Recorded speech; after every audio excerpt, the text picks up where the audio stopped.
All right, y'all. You probably noticed we're not in the car.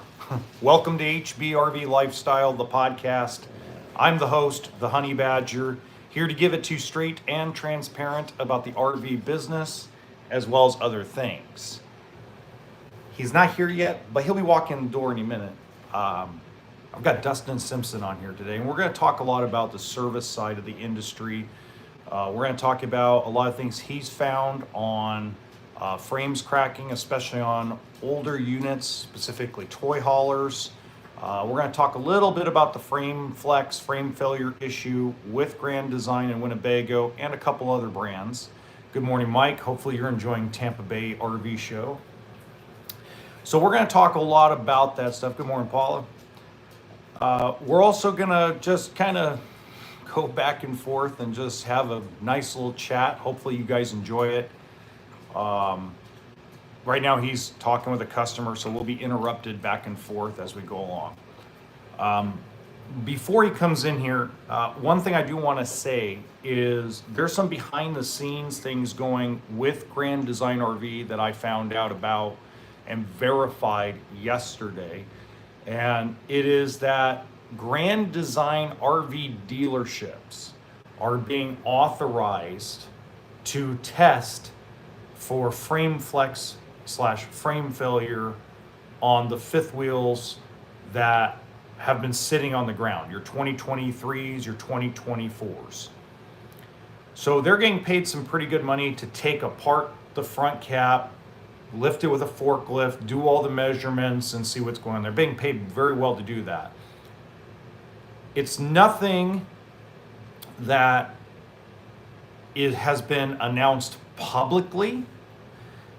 It's nothing Grand Design has announced publicly, but I have found out through 24 Grand Design RV dealership service departments that this is a fact. And I want to say that even though it's not everything that people want to see from Grand Design RV, it's a start.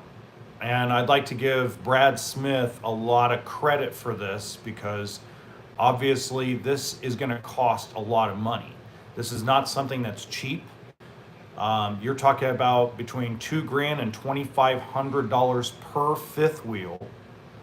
That these technicians are going to, and it's going to take 3 technicians per fifth wheel. So you're talking about a full day's labor for 3 technicians to peel apart these Grand Design fifth wheels, lift them with a forklift, do all the measurements, do the procedure that the Grand Design Warranty and Service Department has set forth for these guys.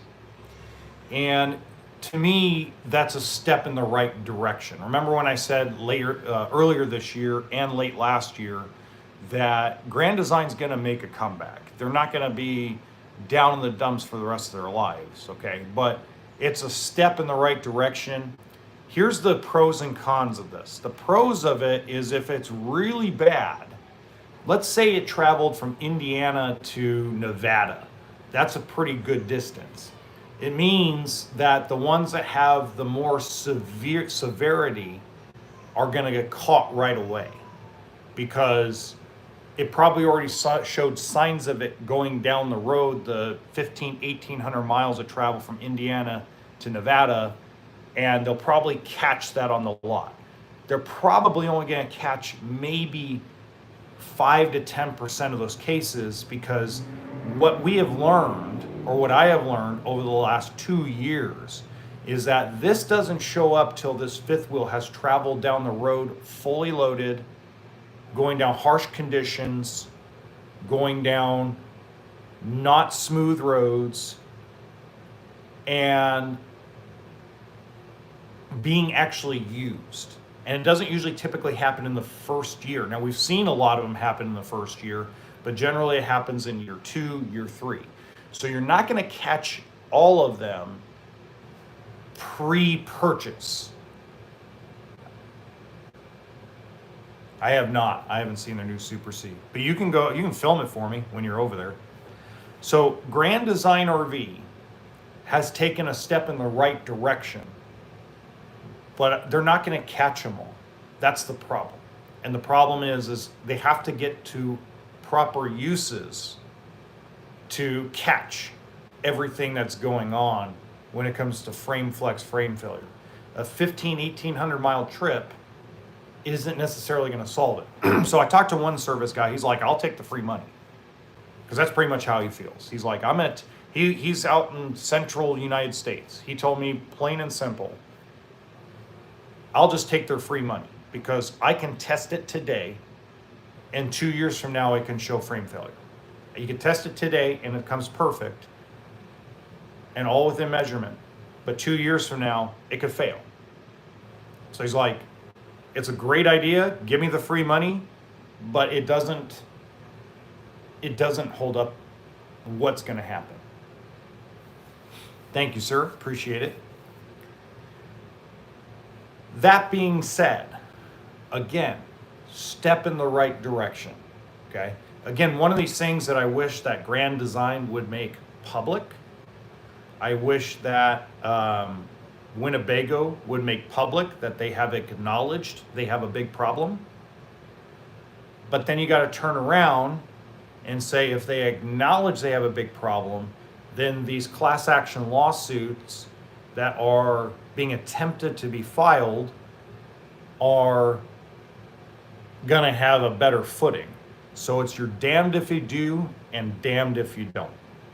So it's kind of one of those, again, those double-edged swords where you have a couple of companies, legal teams across the United States trying to put together a class action lawsuit against Lippert, against Grand Design, against Winnebago for this frame failure, frame flex issue. And you coming out and publicly saying something and acknowledging what I'm saying or acknowledging that there's a problem is, again, more feed for the fodder. So it's one of those double-edged swords that absolutely sucks because I think their reputation would come back faster and stronger if they actually admitted they have a bigger problem than what they admit, to, and at the same time that they actually are taking steps to rectifying it or at least attempting to rectify it. So just one of those things that I think everybody needed to know, right? No, so Winnebago the Winnebago structure is all one company.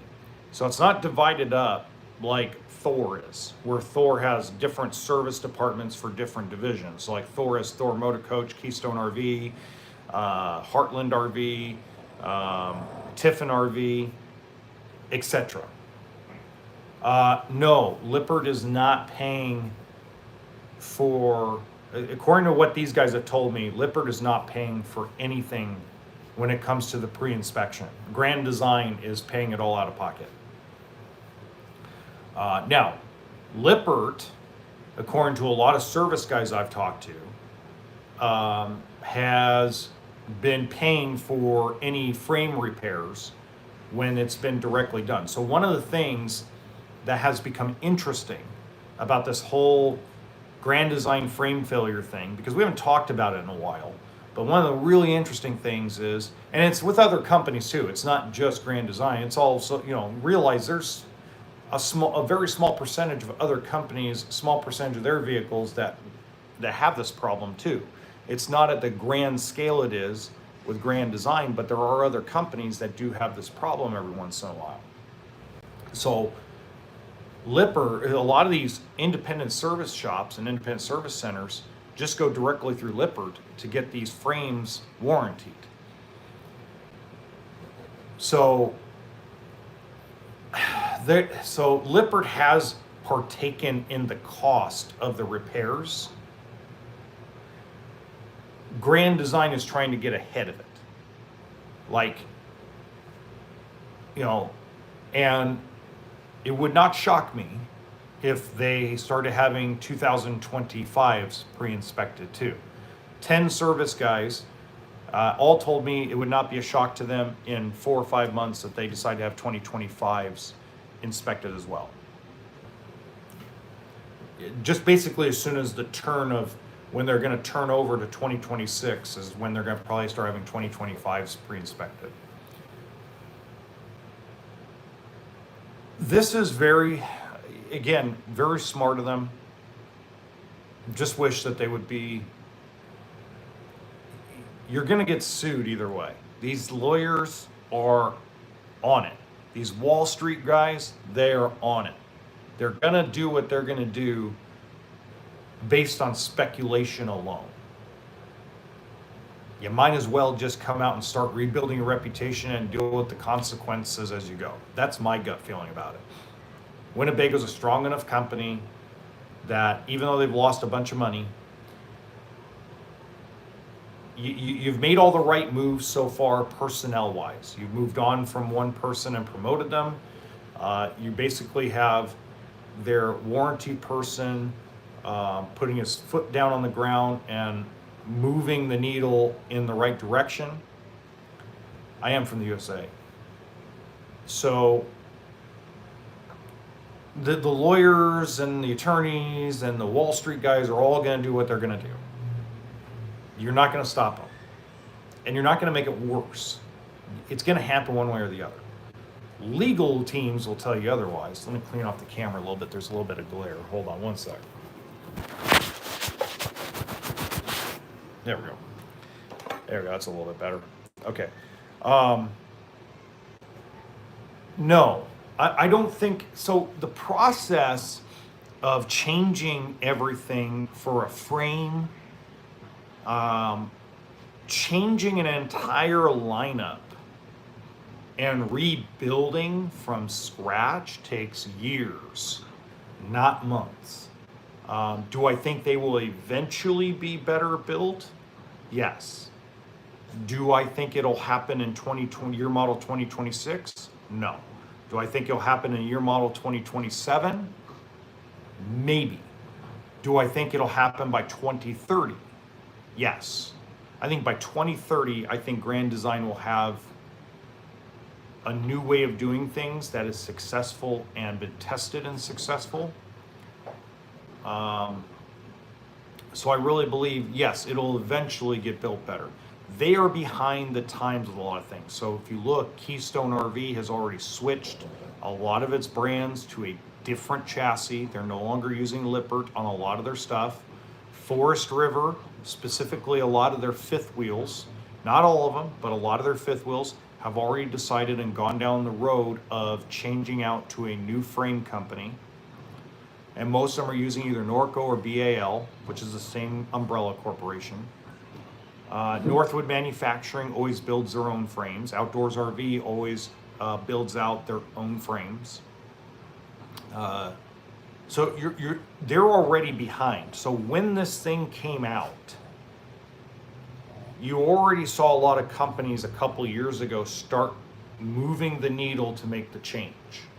And it took them not 1 year, it took them 3 years.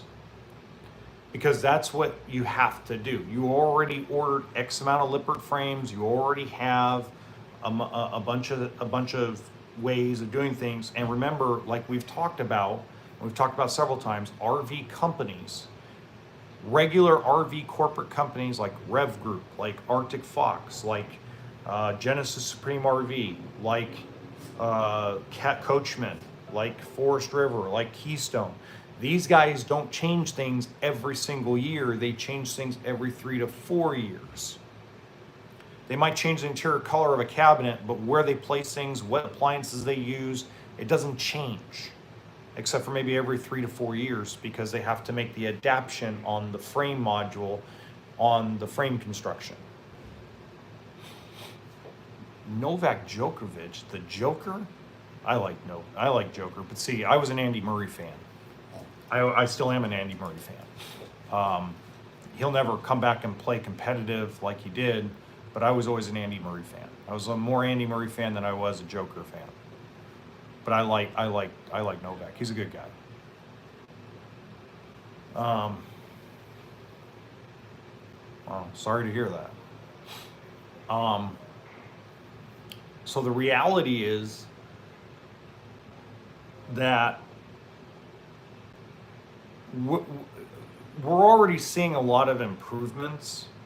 Okay, so yesterday we got 2 Flagstaff travel trailers from the factory to the dealership, and much better, way better quality, way better put together. Like no trim falling off, no weird stuff that's been happening for the last couple months.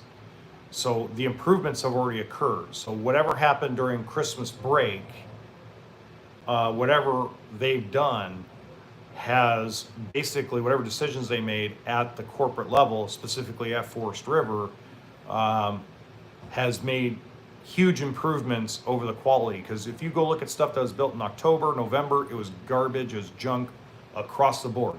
Brinkley was horrible. Forest River was horrible. Keystone was horrible. Everybody was horrible in October, November.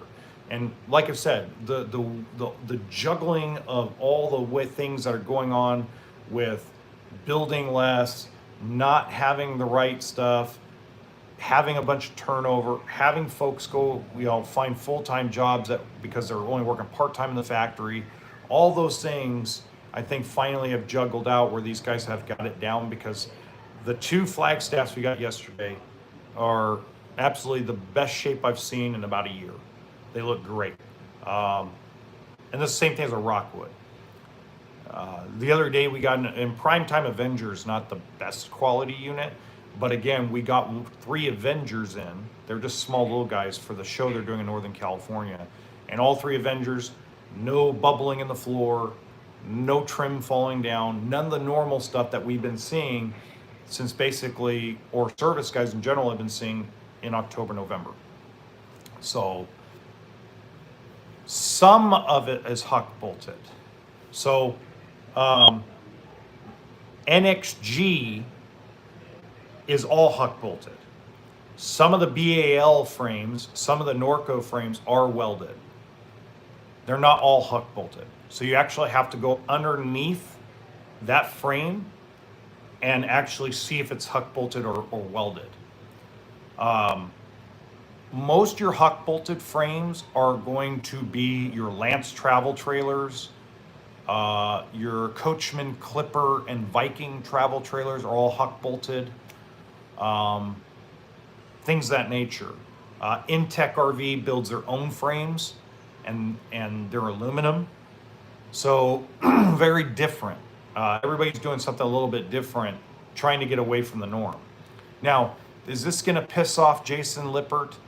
Absolutely. Why? Because his company is going to lose market share. And anytime you're the CEO and president of a company, whether you're having issues or not, doesn't matter. When you lose market share and you're losing revenue to another company, it's going to upset you. And when somebody's talking about it, it's going to upset you a little bit. But I foresee that Lippert Industries, as smart as those guys are, will make adjustments and try to go back out and get back their market share. It's nothing but good stuff as far as improvements. But improvements don't happen overnight. Improvements take time. But guys, we're talking about, and I keep telling you this, we're talking about less than 2%. Ah, there he is. Shh. We're talking about him. Well, thank you, Adventures. Look who's here. I didn't do it. He didn't do it. No, I was talking about the grand design thing I was telling you about. Oh, yeah. Let's see if we can back it up a little bit more.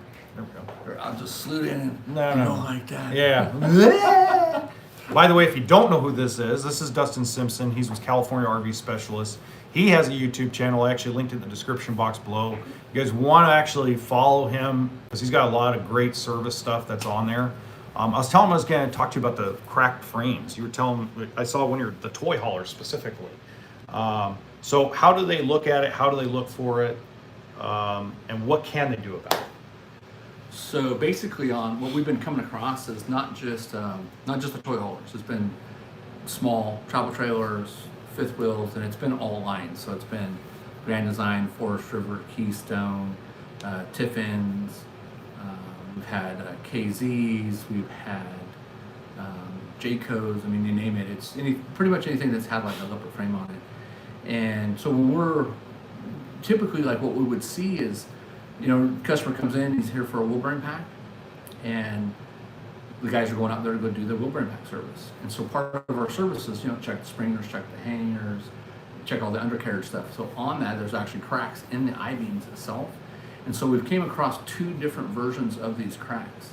So some of the cracks are related to tanks that are up underneath the unit, where they over welded or insufficiently welded the hangers. Ah, okay. And so the hangers are now flexing and causing the cracks to crack.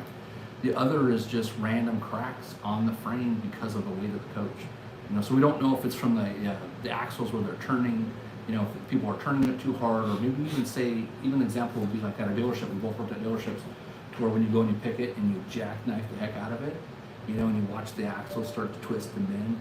So we don't know if that's what's been happening, that's been causing it. But so look out, look for your cracks, and if you do, so far so good. I mean, Lippert, they were back and forth with battling us for a little while, covering it, not covering it. At this point, both Grand Design's been covering it for us, as well as Lippert. Yeah. And they've even done some that were out of warranty, way beyond the 5-year. We had one guy that was just here that had his 3rd owner, and he was 8 years old, and they still went ahead and approved it.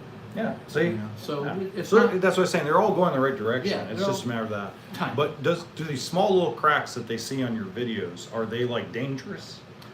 Not yet.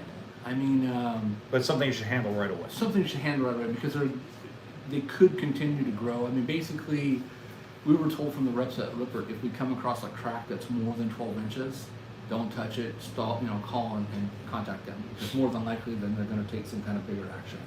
But whether it's, an inch or longer, they're approving it. As long as it's anywhere from, say, like an inch to like 8 inches, Okay. they're okay with the shock fix in it. So what do they do? What do they have you do? So basically, we're taking the I-beam, and we're, like, if you watch some of our videos, I think we have 58 videos on it. So if you go into those videos, you'll see the guys where they basically stop drilling the cracks. They're drilling out both ends of the crack. They're grinding out the crack. They're cleaning up the whole surface of where the crack is at, to where the plate is going to go on it. Then we're welding in the crack, grinding down the crack, and then there's a special plate that we have to buy from Lippert that's an angle, basically like an angle, piece of angle iron. You're welding that to it, and it's got little eyes in it, so you're welding around the whole perimeter of it and welding the eyes of it. Then we're going ahead and painting that, and then beyond that, so if there's one crack on each side, they're getting sandwiched. If there's not, if it's like one in the back axle and one in the front axle, they're just allowing us to put plates wherever the crack is at. Okay. So some people have asked, hey, how come you're not putting 4 of them? Well, these cracks can develop, if my hand is the leaf spring hanger, they can develop on either side of the hanger or even just above the hanger. So it can be before the hanger, after the hanger, or above the hanger. And then to help prevent it, what they're having us do is take 2x2 box tubing and cut it, for the correct length, and weld that in place with little 45 little gussets on it as well. So it's kind of beefing it up, almost like the I think it's the Moride X Factor. Okay. The crossbar. Yeah. That's So that's a version of it. That's what they're having us do to it. Okay. And those are actually going in between from hanger to hanger. Okay. So, and it stabilizes the coach. Anybody that we've so we've done these now for, hey Ash, how long have we done these cracks for? A year and a half? Longer? Probably more like 2.5 years? Yeah, so I mean, we've been finding them for a long time, and we've been reporting them. It's just when when you're reporting stuff to these companies, they're so big. I don't think that they're okay, go ahead and fix it. They're not taking action. Until so many people complain, or until like you or I get on socials and start saying, hey, here's a problem. Hey, there's a fire. Let's fix it. So I mean, that's been the big issue is, not getting the responses back that I guess we all are looking for. Yeah, I mean, there are some things that I've noticed that like a lot of companies are switching to different frame companies outside of Lippert. You got BAL, you got Norco, which are basically the same company. Yeah. And then you got NXG. You got a bunch of them. They're all switching to them. But a lot of folks are worried that Lippert's not going to cover stuff. Well, obviously they are covering stuff, right? See, that's the thing, guys. There's been some that they've declined. I mean, they're looking for you know, we love you, Lippert, but you're looking for any excuse to not cover it. You know, but there's been a lot that you have covered that was well beyond the realm. Exactly. You know. Yeah, I mean and again, one of the things, guys, I was talking about earlier was Grand Design and Brad Smith. They've been going the right direction, but it takes time. Yeah. It's not something that, if everybody decided today that they were going to completely change everything they do in the RV industry, it would take 4 years, Yeah. minimum. And that's not even testing everything. That's putting it out there in the market. And Brad's been really good to us. Mm-hmm. You know, like I said, he's stepped up, and even stuff that he shouldn't have paid for or shouldn't have covered, they've stepped up to the plate and said, "Hey, let's take care of it. Let's make it right." Right. You know, it's just, again, it's, you know, it comes from above, and all of us little guys have to Fight the ladder. Fight the ladder. Fight You the know what I ladder. mean? So, Yeah. What could they do, in your opinion, to help prevent this stuff? Let's say that they've got a coach that they bought used, okay, it's 4 or 5 years old, they don't see any wear and tear on the frame. yeah. What could they upgrade their coach with to actually help prevent this? So on any travel trailer, fifth wheel toy hauler, any towable basically, I would, you know, once you've verified that there's nothing there, I would look at investing in the MORride cross brakes. So add those on there. They're you can either put them on, you know, the 2 main axles, or you can even put them on the third center hanger where the equalizers are at. Make sure you're checking your spring hanger. So if your spring hanger, you know, doesn't look thick enough, there's different ones where they've had like a 45 cross plate in them, and there's different ones that have had like a V plate in between, you know. So make sure that the spring hangers are beefed up. So we keep seeing a lot of people are breaking their spring hangers. Well, you know, I mean, we've all want a bigger RV nowadays. Instead of camping, we're glamping. So it's like, let's build it bigger, let's build it nicer, let's put everything we can. Let's put all the house in it. Yeah, Let's put a house in it. right? And so, and that's the thing, is the frames have suffered because the consumers want all that extra, but we're not looking at, you know, the axles, we're not looking at the springs, we're not looking at the suspension. So now, in the last, year, we've both seen suspensions changing. Oh yeah. You know, disc brakes, air brakes, hydraulic brakes, better springs. You know, I mean, everybody seems in the market to be coming out with something new. Yeah, and you're starting to see the manufacturers use a lot of it. Yep. Instead of just the stock standard entry But level. one of the things, though, that people understand, that makes the coach heavier, Yep. which means you need a bigger truck, Yep. which increases the price. Yep. And see, that's something that I've been trying to explain to people is, you guys, they keep wanting a $200,000 unit for 25 grand. I mean that's an exaggeration, Yeah. but they want the $200,000 build quality for $25,000. I mean, that doesn't exist. I mean, everything has a cost to it, you know, and it's frustrating because, see, I see it from both sides. I see the manufacturing side and I see the consumer side, okay? The manufacturing side's like, okay, we'll give you everything you want, we got to increase the price. And then the consumer goes, what the hell are you increasing the price for? Those should be already on there. Well, yeah, but that has a cost to it. Yeah. I mean, how much does putting a MORride suspension, that big suspension on, how much is that? 10, 15,000, depending on the size of the coach. Yeah, exactly. And then if you got triple axle, it's probably more money than that, right? I mean, we do the system that we've had like the most reliability with has been the Roadmaster Comfort Ride system. Oh, okay. And so what I like about it as being a business owner selling it to the consumers is the springs are lifetime guarantee, the shocks are lifetime guarantee. As long as you're not, you know, if you haven't hit it or a tire blowout or something hasn't physically damaged it, those two parts, those two components are now lifetime. Their benefits, if you go and you look at their benefits or you talk to the consumers or you see it online or even the videos that we did, is it's reducing the vibration and the flexing and the jarring and G-forces or whatever you want to say. It's just stuff from shaking the hell out of it, right? It's dropping it like 65 to 80%, depending on the coach. You know, they say 70-ish, but it's we've seen it. You know, we've had customers who have installed it and come back and did their own little tests and put GoPros in there and come back and say, man, it's perfect. It almost makes it as independent as possible because there's like an apparatus, like a pumpkin. Okay. And the springs are gliding in and out as well as the shock absorbing. So it's helping. It also keeps the tires now. You know, we've all had those tires move, and you hear the popping and creaking of the shackle links and the equalizers and the springs and everything flexing and moving around side and side to side. It's keeping the tires in more of a true alignment. So they say that it doesn't matter what brand of tires. So whether you have China bombs or you have some, you know, top of the line tires, they guarantee, you know, they don't like guarantee like, they're stating that they guarantee that no matter what tire you have, it's going to last 25% longer. So you're going to get 25% more life because it's now in a straight alignment and it's not doing all this and it's not rotating as it normally could. Great segue, by the way, because Yeah. I always tell people, especially when they're RVer, don't spend a bunch of money on tires. Yeah. Because you're gonna blow tires. Like, go buy the China bombs. Yeah. But do you think, in your professional opinion, that having these big, higher grade tires are gonna help prevent frame problems? No. Yeah, see, I don't I think mean- the same thing. See, these Reddit people on Reddit are always telling people, it's because you don't use the right tire. The right rating. You don't use the right tires. Nope. I'm like, dude, have you seen mean- these tires? These tires blow up in your face. Yeah. I mean, I've had Goodyears pop.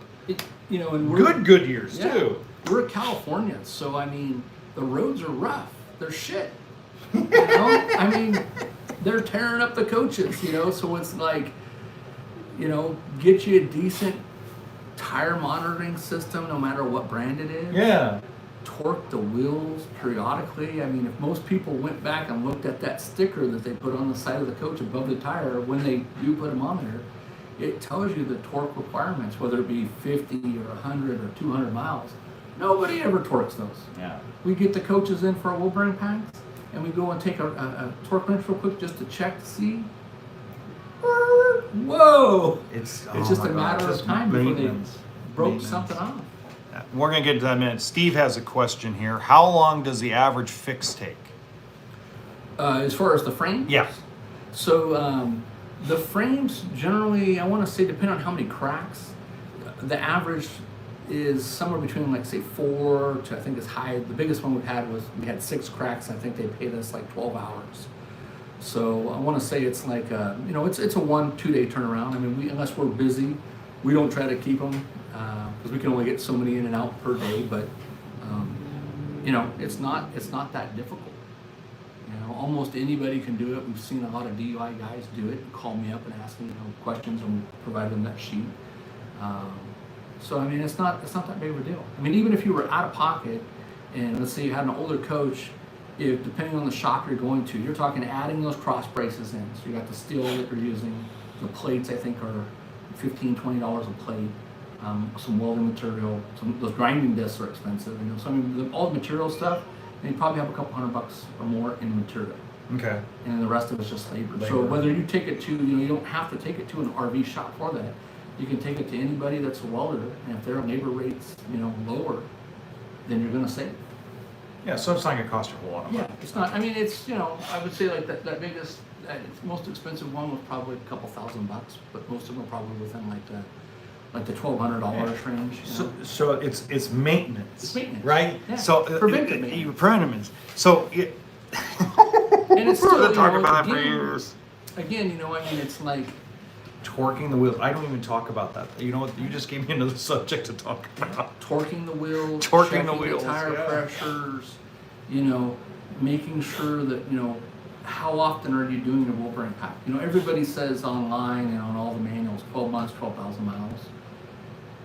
Rarely do we have people come in that are doing 12,000 miles a year. So what we want you to think about is, here's the seal, and here's the spindle that's sitting on the seal with all that weight and jarring and shaking and hot and cold, and you know, you look how hot those bearings are going to get. You know, it's just the heat. It's rubber and a chemical, and the grease.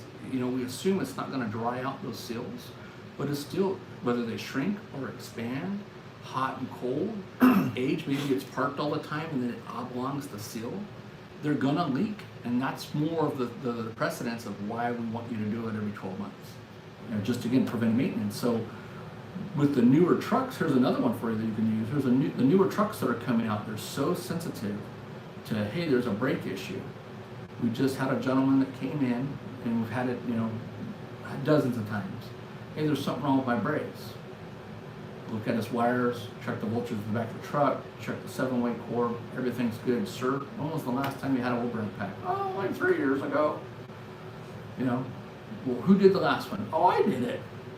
Okay, you have the grease certs on there? Yeah, how much grease did you pump in there after you hand packed it? About a half a tube. Whoa, you only need a couple pumps. So he overfilled every one of those hubs.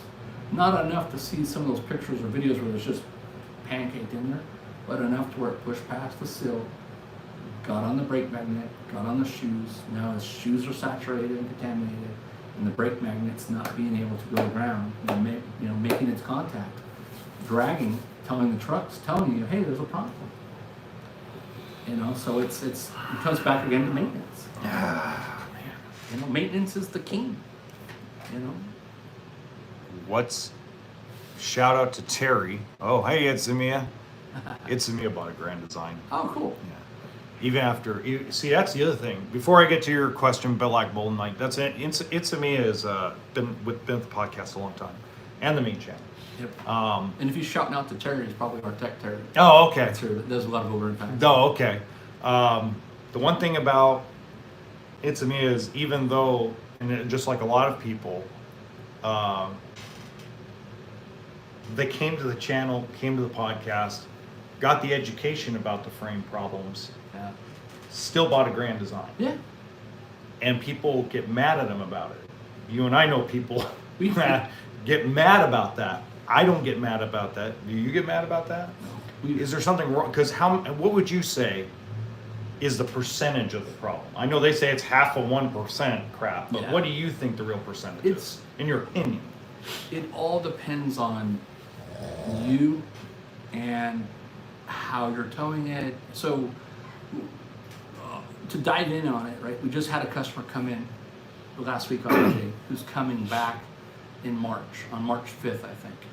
And she's like, oh my God, we bought a Grand Design and we bought a reflection, and we've seen that the new reflections have had frame problems. Yes. And I said, yeah. And I said, but you're talking a real small amount. And I says, we usually have like 20 Grand Designs out on a lot, which we can only carry like 50 units here. So, we see a lot more Grand Designs because we have 3 dealerships that are selling them around us.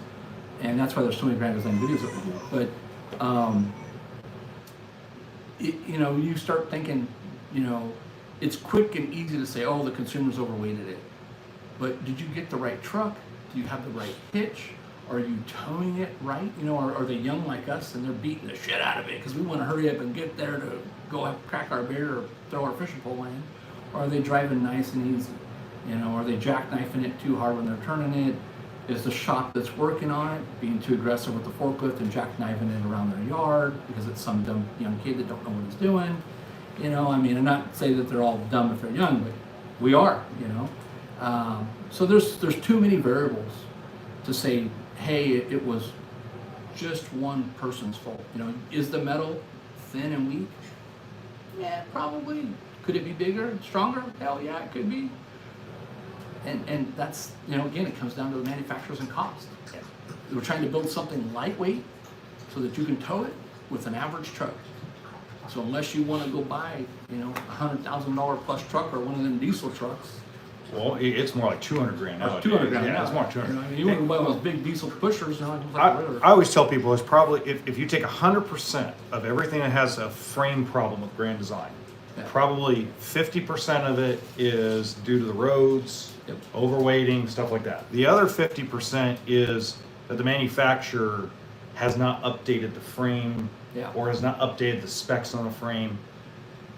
When you have corporate RV dealership YouTubers, as I like to call them, tell you it's less than half of 1% of the entire fifth wheel market, that might be true. To their side, No, to the entire industry. Yeah. But we obviously have seen a lot bigger gap with the Grand Design fifth wheels. Yeah.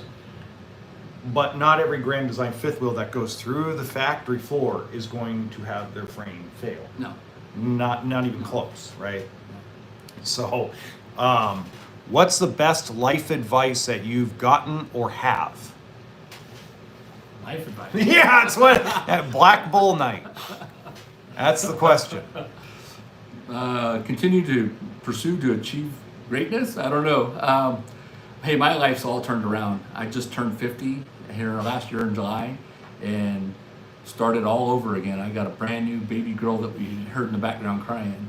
So 5 months and 4 days old today. So I mean, I don't know. This year our theme is like good communication and action. You know. For me, it's thank God 2024 is over. Yes. That's all. True, yeah. That's the best advice I can give everybody. Yeah. Thank God 2024 is over. Yeah. Oh my God. Hold on. I can't. I don't have my glasses on, so I can't No, see. it's okay. Can't see the. No, it's in me about a 2024 41 415G. That's the momentum, and it says yes, you're tech. And congratulations, man. Thanks. Yeah. Appreciate it. My 30-year-old son says, "Oh, Dad, we know it still works." But that's that's how we are here at the shop. Everybody here we try to treat as family. I mean, we don't sell anything, so we just strictly repair. And like got the pleasure of meeting you through over the years, Through the watching you podcast, install yeah. podcasts and stuff, and watching you grow and us grow, and I mean, it's us little guys that are trying to make a difference. Now, here's what's interesting, folks. So TikTok's gonna die. He's not a big Yeah. TikTok. He's not a big TikToker. I haven't really got into He hasn't that really too got. much. Thank God you didn't, because it went bye-bye. It's going bye-bye on the 19th. By the way, if you guys have just joined in, his YouTube channel is actually linked in the description box. I highly suggest you guys subscribe, and because he's got good videos all the time, and they're short videos. They're not like long 25-minute drawn-out videos. He does really quick, to-the-point videos about how to repair, how to maintain, stuff like that. Well, we got. I think we have 600 plus videos. There's probably another couple hundred that we haven't finished editing, but our shop records 24 hours a day. I mean, we got like 65 cameras rolling. All my guys take pictures of all the work we're doing. I go out and take pictures and videos, and most of it's just common knowledge that we want to share so that people don't come in. I mean, the last thing we want is you to have something fail, or you come in and you're like, hey, I want to add all this solar and this and that, and you want to fork out all this money, but you've never resold the roof, or you've never done that wood bearing pack. And we see all these things wrong, and I'd say weekly somebody comes in here and says, hey, Dustin, do your exterior eval, and I come back and I'm like, you need like 10, 12 grand worth of work, or hey, you need 10, 12 grand worth of work, but there's stuff on there that we can't fix. It's total. There's something that's completely delammed or rotted or floor's bad, or it's just an accident waiting to happen. It's like me telling them, hey, you have a nail in your tire. Sooner or later, it's going to pop, or it's going to leak, or something's going to happen. And so, we encourage you to check those videos out. If there's videos that anybody likes us to make or has questions on stuff, we try to help go in that direction too. From simple stuff, One of the things I will say is it's like not doing an oil change on a car. Okay. I talked about this the other day. So, a lot of folks were worried about Liz Amazing because she hadn't done a video in like a while. She did a video finally. I knew she would. She's taking a break. Yeah. I don't take a break. I just that's the way I. This has been 3.5 years straight, no break. Okay. There's going to be a day where I am going to disappear, turn off my cell phone, and tell everybody I'm gone for 2 weeks, and it's going to have a big thing on my Facebook page that says "Gone fishing for 2 weeks." Do not disturb. But we all need breaks from it. But what I was referring to there, going with that, is one thing that she doesn't talk about, one thing that Wingman Wisdom doesn't talk about, one thing Josh the RV Nerd and Matt's RV Reviews and different corporate type folks don't talk about, and Armageddon people don't talk about, is maintenance. Like, if you said it, it's like going and buying a Lamborghini, right? Or you go buy a BMW or go buy a Mercedes, and the warranty booklet says, oh, by the way, you got to do A, B, C, D, and E every single year to maintain the warranty. If you knew, you would buy it, but you would just go, it's a Mercedes, it'll last forever. Oh, it's a Honda, it'll last forever. Toyota and Honda, especially 80s and 90s cars, They last forever when you change the belts, you change the filters, you change the oil, you change your brakes, you put decent tires on. You don't drive it like it's like it's Fast and Furious, right? Yeah. RVs take the same kind of love. Like, how many times have you seen where you go on a roof and it looks like nobody ever washed the roof off?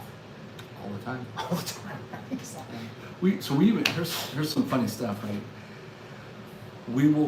So anytime somebody comes into our shop, if we reseal a window, a molding, we replace a roof, we ask that you come back in within 90 days. So I can see it, so I can make sure that whatever sealant we put on there didn't fail to adhere. Just outside, when I was out here talking with a tech and a customer, one of my techs said, hey, we resealed this guy's front cap probably a year ago, and I can grab that sealant and it just falls apart. Something in the quality of the chemical didn't adhere. So he's out there right now resealing it. I'm paying for the product, I'm paying for the labor, paying for the solvent. Terry, make it right, and that's something we did a year ago, so I mean, we stand up for what we do, but the maintenance key is, how many times do people talk about the moldings coming loose or the screw covers, or did you know that there's actual maintenance to be done on slide out toppers? There's maintenance on the awnings, there's maintenance on the leveling jack legs, there's maintenance on the old school fifth wheel leveling jack legs. Yeah. There's all kinds of maintenance. And we all just want to get in and turn our key and go out and use it and have fun. But You just want to load it and go. load it and go. And some of it goes back to a foundation, which is our frame, and how good is that frame. And then the second part is how good is that suspension. If that suspension is stock or standard, you're shaking the hell out of that coach. And if you're in California, you're not just shaking the hell out of it. You're shaking the hell out of it. So. Look at your suspensions, upgrade your suspensions if you can afford it, or just know, hey, you're going to have more things. Or drive the speed limit. Or drive the speed limit. Yeah. Go slow, gentle. I mean, I joke when we say, hey, let's put a sticker on that says, please be careful with me, I'm fragile. Or Anything. Well, like a lot of things. So there's a guy who emailed me. I haven't talked to you about this yet. There's a guy who emailed me. His entire frame on his Grand Design Imagine went like sideways, like bent. Oh, yeah. Okay, and you could tell. Was that the one that was out here at the campground? No. This is the guy out, and this guy's out in Arizona. Oh, okay. So and you could tell because the tongue of the frame is bent. Oh, yeah. Okay, and he thinks it's because of frame failure, right? And I'm like, no, the Imagines don't have that problem. Yeah. What happened is I asked him, well, how do you drive? Oh, he had the A-frame. He goes, Yeah. he goes, no, man, we got 80 mile an hour speed limits here in Arizona. I So you go, know he's going so faster he's than going that. faster than that. And it's like, even truck frames are not built to go 85, 90 miles an hour on a freeway on rough roads. The hard stopping and braking, Any dips. wind, any Wind. potholes, anything like that. Slow down, get to 55, get over in the slow lane. Yeah, it'll take you an extra 30, 40 minutes to get to your destination, but it's easier on your unit, easier on your truck, easier on life. And that's half the battle with some of these folks that I see. Like today, coming up here, some guy with a Cyclone toy hauler, he's got a 2,500 diesel truck towing a 45-foot freaking toy hauler triple axle. Full He's of got the toys, thing, probably. yeah, he's got the thing jacked all the way down, and he's going 75 miles an hour up the freeway. I'm like, oh my God, if he has an emergency stop, that thing's just gonna nosedive tail and break. We got a lot of dairies around here too. So it's our Lodi is known for capital as infidel wineries. So we got a lot of winos and a lot of dairy guys, right, and a little bit of everything else. But these younger kids we're seeing now getting these units, and they're lifting them, and they're lifting the trucks, and so now they're really throwing stuff. Oh on. yeah. And those ones are. Especially when they're either flipping the axles, not at the factory, they're flipping the axles themselves, and then putting spacers. Yep. And then they're driving like a bat out of hell. Yep. So that's part of Exactly. that's like, Exactly. so, Steve says, we see that a lot, 75 miles an hour. Yeah. What product, hits me and goes, what product nowadays do you recommend for an exterior reseal that has the best adhesion? There's so many options. There is. So matter of fact, I just had a list this morning that I made for my guys for part numbers. And these, and I haven't even finished it. I've got on that list like the GeoCell hard sealants, the GeoCell soft silicone sealants, different flashing sealants, Boss products that we use, all the Dicor roof, non-sagging sealants, the cap sealants that they have, which are kind of like a GeoCell hard Proflex. There's a NovaGuard silicones, hangs. I mean, there's so many different ones out there, and we've had to struggle for California because of all the compliance crap. So it's like we finally find a product that's like, oh yeah, that works great. Use it for 6 months or a year, and then they pull it. And so we're like scrambling, okay, well, what next? Or the distributors that we buy from will carry it, and then they don't carry it. Maybe it's buying prices or whatever. So, we use a lot of the Boss products, like the Boss 378. We use a lot of the GeoCell, but I'm not a fan of like all the hard adhesive sealants. At the end of the day, for the gentlemen that are whoever answered the question, end of the day, that silicone, and I say silicone, and it's RV grade silicone, it's there to be as a water deflectant. That's all it's for. Behind that molding, if water has got into that, so if you had silicone or a sealant or a GeoCell and it's cracked and water got in it and got past it, then you need to take whatever that is, a window, a molding, off and either inject it with some other kind of sealant or putty it and then put it back together and then cap seal it. So it's the whole thing is just water deflection. And that's what we want. It's Lodi. It doesn't rain like Washington and stuff like that. And it rains, but not that much. And I would say probably 1/8 of the business that we do is water damage. And a lot of it is not from the rain, it's from condensation. Yeah. Because of our valley, Correct.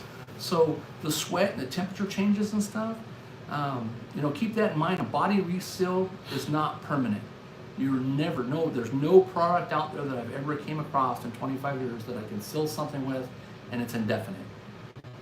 Same thing with the roof. There's no product out there that you can put on that's indefinite. Whether it be, we get a lot of people that say, hey, the flex roofs and the RV armor roofs and all this stuff, that makes it a nightmare for if you hit it and you damage it, you might as well just total it because now it's, trying to fix a tank that's been smashed, right? So, they can't just re-roof it or, it's all new moldings, all new everything. So, so people think that too. So that's a whole other topic, but It's a view says that's how you know it's good when California outlaws it. yeah, exactly. All right. So Drummer Boy 1984. What about the maintenance on motorhomes? Are fraudulent as well? Motorhomes are more my specialty. Motorhomes maintenance is a lot like a car, except for you don't do it by mileage, you do it by months because they sit so long. The average person that owns a gas, see, this is why I like gas over diesel, is the maintenance is easier on a gas motorhome than it is on a diesel pusher.